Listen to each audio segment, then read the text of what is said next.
টিভির পর্দা খুললেই আমরা এখন সবাই দেখতে পাচ্ছি আমেরিকা আর ওয়েস্ট ইন্ডিজে হচ্ছে T20 বিশ্বকাপ।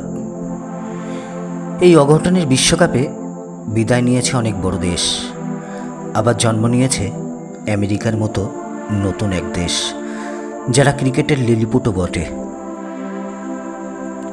যেদিন আমেরিকা পাকিস্তানের সাথে সুপার ওভারে ম্যাচটি জিতল, সেদিন যে ছেলেটি ম্যাচটি জিতিয়েছিল তার নাম সৌরভ নেত্রেভালকর। এই নামটা কদিন আগেও আপনার কাছে অচেনা ছিল, কিন্তু বর্তমানে টিভি, সংবাদ, শিরোনাম জুড়ে। যেদিন আমেরিকার সাথে সুপার ওভারে সৌরভ জিতিয়ে দিল আমেরিকাকে, সেদিন কিন্তু শুধু আমেরিকা নয়, জিতেছিল ভারতও।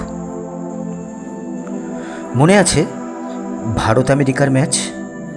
সেদিন কোহলি এবং রোহিত শর্মার যে দুটো উইকেট, সে দুটো উইকেটও নিয়েছিল সৌরভ নেত্রেভালকর। কিন্তু আপনি কি জানেন, সৌরভ শুধু একজন ক্রিকেটার নন, তিনি একজন সফটওয়্যার ইঞ্জিনিয়ার। তিনি ভারতে অনূর্ধ্ব 19 বিশ্বকাপ খেলেছেন 2010 সালে, মুম্বাইয়ের হয়ে খেলেছেন 2013 রঞ্জি ট্রফি। ভারতের বোর্ডের আয়োজনে যে কর্পোরেট প্রতিযোগিতা হয়, সেই ড্রেসিং রুমে তিনি ভাগ করেছেন সুরেশ রায়না, যুবরাজ সিং, রবিন উত্থাপ্পার মতো ক্রিকেটারদের। সূর্যকুমার যাদব আবার সৌরভের ভালো বন্ধু। এই সৌরভই নবজ্যোৎ সিং সিধুকে সাক্ষাৎকারে বলেছেন, তিনি আমেরিকায় থাকলেও মনটা পড়ে আছে ভারতেই।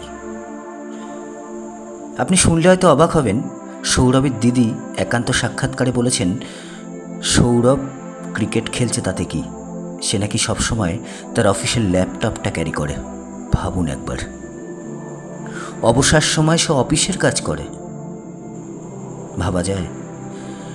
বাংলায় একটা প্রবাদ আছে না, যে রাধে সে চুলো বাঁধে।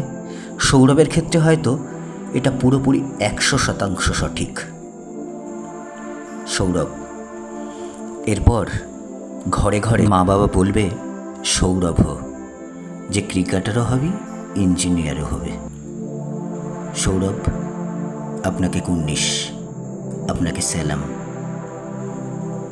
সৌরভ গাঙ্গুলিকে চিনতাম, আবার নতুন করে চিনলাম সৌরভ নেত্রেভালকরকে, যাকে আজ থেকে মহারাজা বলা যেতেই পারে।